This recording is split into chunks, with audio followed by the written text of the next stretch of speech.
ಖಂಡಿತ. ಇಟ್ನಾಳ್ ಅವ್ರೆ, ನಾವೇ ಅನೇಕ ಕಾರ್ಯಕ್ರಮಗಳಲ್ಲಿ ಈ ದೇಶದ ಭವಿಷ್ಯ ಇಲ್ಲ, ಮತ್ತೆ ಯಾರೇ ಅಧಿಕಾರ ವಹಿಸ್ಕೊಂಡ್ರು ಇನ್ ಸ್ವಲ್ಪ ವರ್ಷ ಬೇಕು ಸರಿ ಮಾಡೋದಕ್ಕೆ, ಮತ್ತೆ ಯಾರು ಇದ್ರ ಬಗ್ಗೆ ತಲೆ ಕೆಡಿಸ್ಕೊಂಡು ಈ ತರದೆಲ್ಲವನ್ನ, ಅಂದ್ರೆ ಒಂದು ನಿರಾಶಾವಾದದ ನಿರೂಪಣೆ ಮತ್ತು ಅದಕ್ಕೆ ಒಂದು ಭೂಮಿಕೆ ಕೂಡ ಇತ್ತು. ಆದ್ರೆ ಮೊನ್ನೆ ನೆನ್ನೆಯ ಘಟನೆ ನೋಡ್ತಾ ಇದ್ದಂಗೆ ಒಂದು ಹೊಸ ಆಶಾಭಾವನೆ ಎಲ್ಲರಲ್ಲೂ ಬಂದಿದೆ. ಹೋರಾಟ ಮಾಡೋರಲ್ಲಿ, ಹೋರಾಟ ಮಾಡ್ಬೇಕು ಅಂತ ಅಂದ್ಕೊಳ್ಳೋದ್ರಲ್ಲಿ, ಎಲ್ಲ ಮುಗಿದೋಯ್ತು ನನ್ನ ದೇಶದ ಕತೆ ಅಂತ ಅಂದ್ಕೊಂತಿದ್ದವರಲ್ಲಿ ಎಲ್ಲರಲ್ಲೂ ಇಲ್ಲ, ಬದಲಾವಣೆಗೆ ಒಂದು ಇದೆ, ಒಂದು ಸ್ಪೇಸ್ ಇದೆ, ಮತ್ತೆ ಅದಕ್ಕೆ ಬದಲಾವಣೆ ಮಾಡೋರು ಕೂಡ ಇದ್ದಾರೆ. ಅದಕ್ಕೊಂದು ಒಂದು ಲೈನ್ ಸೆಟ್ ಆಗ್ತಿದೆ ಅಂತ ಅನ್ಸ್ತಾ ಇದೆ. ಇದ್ರ ಬಗ್ಗೆ ಏನ್ ಪ್ರತಿಕ್ರಿಯಿಸ್ತೀರಿ? ನಾನು ನನ್ನ ಮಟ್ಟಿಗೆ ಮಾತಾಡಬಲ್ಲೆ.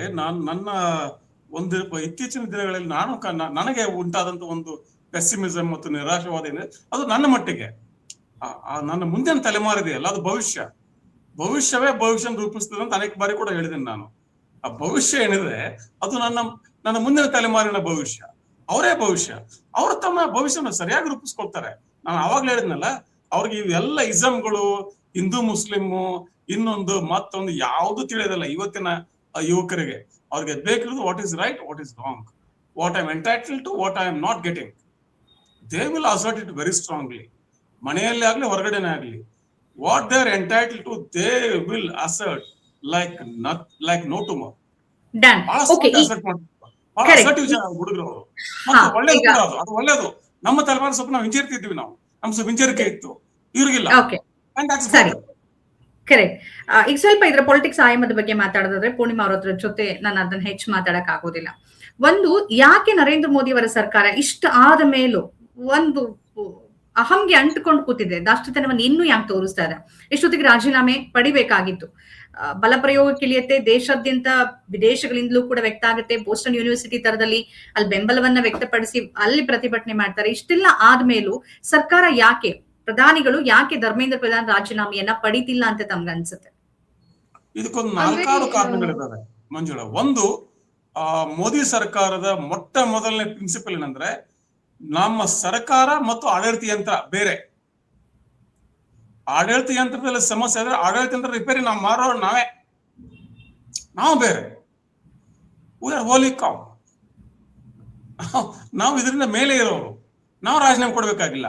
ಅದಕ್ಕೆ ರಾಜನಾಥ್ ಸಿಂಗ್ ಹೇಳ್ತಾರೆ, ಯುಪಿ ಸರ್ಕಾರ ನೈ ಹೈ, ಯಹಾ ಇಸ್ತೀಫಾ ನೈ ಹೋತಾ ಹೈ. ರಾಜನಾಥ್ ಸಿಂಗ್ ಅದನ್ನ ಹೇಳ್ತಾನೆ, ಅರೆ ಬೈ ಯುಪಿ ಸರ್ಕಾರ ಹೈ ಕ್ಯಾ, ಇಸ್ತೀಫಾ ನೈ ಹೋತಾ ಯಹಾ ಪೆ.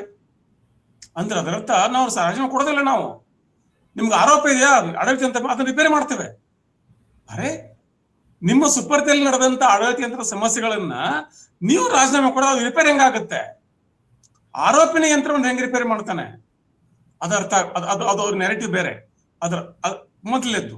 ಎರಡನೇದ್ದು, ಈ ಒಂದು ಧರ್ಮೇಂದ್ರ ಪ್ರಧಾನ್ ವಿಚಾರ ಇದೆಯಲ್ಲ, ಧರ್ಮೇಂದ್ರ ಪ್ರಧಾನ್ ಬಹಳ ಅನಿವಾರ್ಯ ಬಿಜೆಪಿ. ಇತ್ತೀಚಿನ ಬಿಹಾರ್ ಚುನಾವಣೆಯನ್ನ ಗೆಲ್ಲಿಸಿಕೊಡೋದು ಧರ್ಮೇಂದ್ರ ಪ್ರಧಾನ್. ಮತ್ತೆ ಧರ್ಮೇಂದ್ರ ಪ್ರಧಾನ್ ಈ ನಾರ್ತ್ ಈಸ್ಟ್ ಪೂರ್ವೋತ್ತರ ರಾಜ್ಯಗಳ ಬಹಳ ದೊಡ್ಡ ಮುಖ ಅದು. ಹೀಗಾಗಿ ಅದನ್ನ ಬಲಿಪೂಜೆ ಮಾಡಕ್ ಅವ್ರಿಗೆ ಇಷ್ಟ ಇಲ್ಲ. ಆಮೇಲೆ ಈಗ ಧರ್ಮೇಂದ್ರ ಪ್ರಧಾನ್ ಅವಾಗ್ಲೇ ಮಾತಾಡ್ಕೊಂಡ್ಲ ಮಕ್ಕಳ ಬಗ್ಗೆ. ಧರ್ಮೇಂದ್ರ ಪ್ರಧಾನ್ ತನ್ನ ಮಕ್ಕಳ ಮುಖ ನೋಡಿಕೊಂಡು ರಾಜೀನಾಮೆಗೆ ರೆಡಿ ಆದ್ರೂ ಕೂಡ ಈಗ ಇಟ್ ಈಸ್ ಟೂ ಲೇಟ್. ಈಗ ರಾಜೀನಾಮೆ ಕೊಟ್ರೆ ಸರ್ಕಾರಕ್ಕೆ, ಬಿಜೆಪಿಗೆ ಮುಖಭಂಗ ಆಗುತ್ತೆ. ರಾಜೀನಾಮೆ ಕೊಡದೇ ಇರುವ ಅವಕಾಶಗಳು, ಆಯ್ಕೆಗಳು ಸರ್ಕಾರದ ಮುಂದೆ ಈಗಲೂ ಇದೆ ಅಂತ ಅನ್ಸುತ್ತಾ? ಇರ್ಲಿಕ್ಕಿಲ್ಲ. ಬಟ್ ಇವತ್ತಿನ ಅನಾಲಿಸಿಸ್ ಇದು. ನಾಳೆ ಅವ್ರು ಕೊಟ್ರೆ ಅದು that is a bigger event. ದೊಡ್ಡ ಸುದ್ದಿ ನಾಳೆ ಕೊಟ್ಬಿಟ್ರೆ. ಆದ್ರೆ ಇವತ್ತು ಯಾಕೆ ಅವ್ರು ಡಿಲೇ ಮಾಡ್ತಿದ್ದಾರೆ ಅಂದ್ರೆ, ಅಷ್ಟು ಅನಿವಾರ್ಯವಾಗಿ ಬಂದ್ಬಿಟ್ರೆ, ಕುತ್ತಿಗೆಗೆ ಬಂದ್ಬಿಟ್ರೆ ಕೊಡ್ತಾರೇನೋ, ಆ ಮತ್ ಬೇರೆ. ಆದ್ರೆ ಈಗ ಕೊಟ್ಟು ಬಿಟ್ರೆ, ಯಾವ ಜಿರಳೆ ಪಕ್ಷವನ್ನ ನಾನ್ ಎಂಟಿಟಿ ಅಂತ ಮಾತಾಡಿದ್ರು, ಯಾವ ಕಾಂಗ್ರೆಸ್ ಅನ್ನ ಇವರು ಏನೇನೋ ಮಾತಾಡ್ಕೊಂಡು ಹೋಗ್ಬಿಟ್ಟಿದ್ರು, ಈಗ ಮೊದಲನೇ ವಿಕೆಟ್, 12 ವರ್ಷದಲ್ಲೇ ಮೊದಲನೇ ವಿಕೆಟ್. ಕಂಬ ಕುಸಿತಾ ಇದೆ.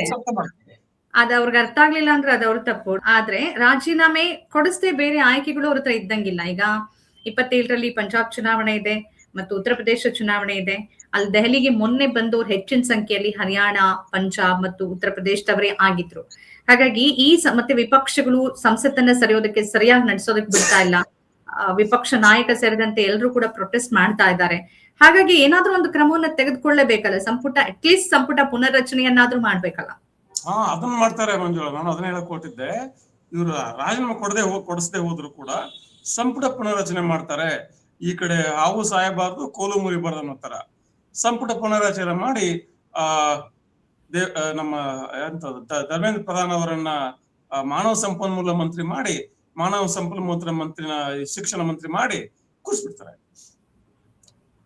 ಆದ್ರೆ ಅದು ಈ ಸಮಸ್ಯೆಗೆ ಅಂತ್ಯ ಅಲ್ಲ. It's a bandaid. ಜೊತೆಗೆ ಅದು ಈ ಸರ್ಕಾರದ ನೈತಿಕ ಹೊಣೆಗಾರಿಕೆಯನ್ನ ತೋರಿಸೋದಿಲ್ಲ. It only shows how manipulative this government is. ಹಿಂದೆ ಕೂಡ ಆಗಿದೆ ಇದು. ಈ ಮ್ಯಾನಿಪುಲೇಷನ್ ಇದೆಯಲ್ಲ, ಇದೆಲ್ಲವನ್ನು ಯುವಕರು ನೋಡ್ತಾರೆ. ಯುವಕರನ್ನ ಯಾವ ಯುವ ಶಕ್ತಿಯಿಂದ, ಯಾವ ಯುವ ಚಳುವಳಿಯಿಂದ ಈ ಸರ್ಕಾರ ರಚನೆ ಮಾಡಿದ್ದಾರೆ, ಅದೇ ಯುವಕರನ್ನ ಇವರು ಅಲಕ್ಷ್ಯ ಮಾಡಿಬಿಟ್ರೆ ಇವರಂತ ಮೂರ್ಖರು. ಮತ್ತು ಕರೆಕ್ಟ್. ಅಂದ್ರೆ ಅವ್ರ ಸ್ಟೇಟ್ಮೆಂಟ್ ನೋಡ್ತಾ ಇದ್ರೆ ಕೆಲವ್ರು ಮಾತಾಡ್ತಾರೆ, ಅವರಿಗೆ ಓದೋಕೆ ಬರೆಯೋಕೆ ಗೊತ್ತಿದ್ರೆ ಹಿಂಗ್ ನಡ್ಕೋತಿರ್ಲಿಲ್ಲ ಅಂತ.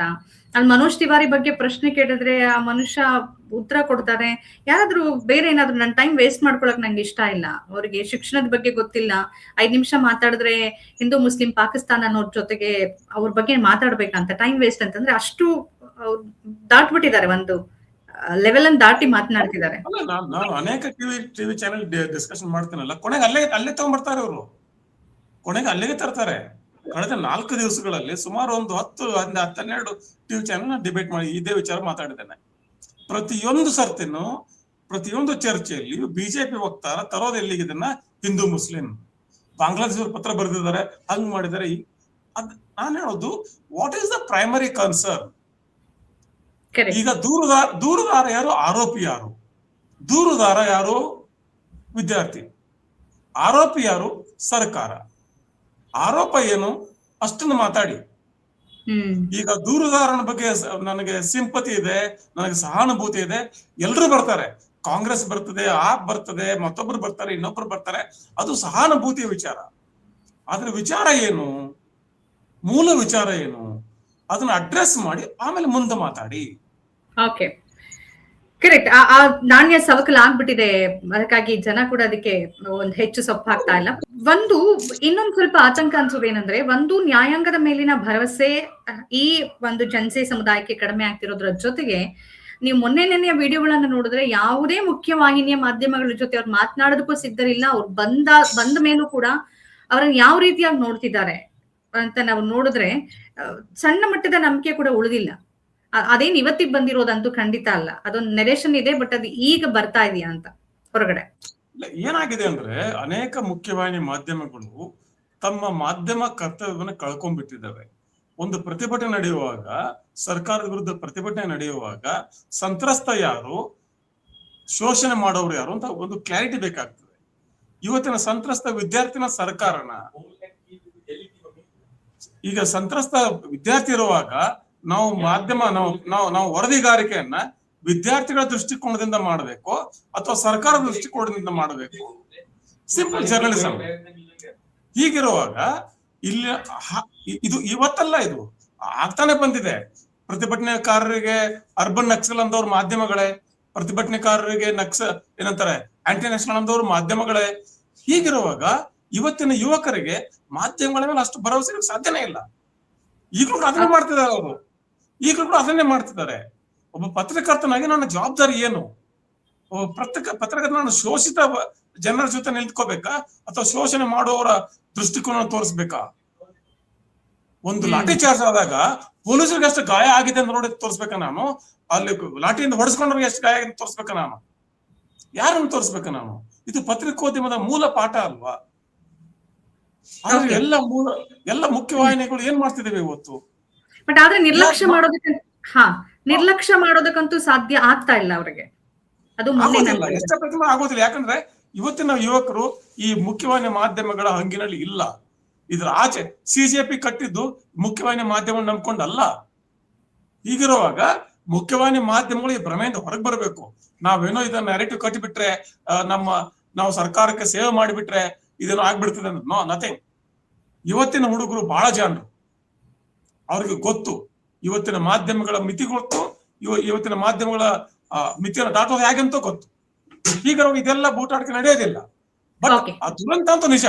ನಮ್ಮ ಮಾಧ್ಯಮಗಳು ಮಾಡ್ತಾ ಇರೋ ಕೆಲಸ ಅಂತೂ ದುರಂತಕಾರಿ, ಅದಂತೂ ನಿಜ. ನಮ್ಮ ಕಾರ್ಯಕ್ರಮಗಳನ್ನ ನೀವು ನೋಡ್ತಾ ಇದ್ರೆ ನಮ್ಮ ಚಾನೆಲ್ ಅನ್ನ ಸಬ್ಸ್ಕ್ರೈಬ್ ಮಾಡಿ, ಪಕ್ಕದ ಬೆಲ್ ಐಕನ್ ಒತ್ತಿ ನಮ್ಮನ್ನ ಬೆಂಬಲಿಸಿ. ಹಾಗೆ ನಮ್ಮ ಕಾರ್ಯಕ್ರಮಗಳನ್ನ ಲೈಕ್ ಮಾಡಿ, ಕಮೆಂಟ್ ಮಾಡಿ, ಅದನ್ನ ಬೇರೆಯವರಿಗೂ ವಾಟ್ಸ್ಆಪ್ ಮೂಲಕ ಶೇರ್ ಮಾಡಿ. ನೀವು ಹೀಗೆ ಮಾಡಿದಾಗ ನಮ್ಮ ಚಾನೆಲ್ ಇನ್ನಷ್ಟು ಮತ್ತಷ್ಟು ಜನರಿಗೆ ತಲುಪಲು ನೀವು ನಮ್ಮೊಂದಿಗೆ ಸಹಕರಿಸಿದ ಹಾಗಾಗುತ್ತೆ.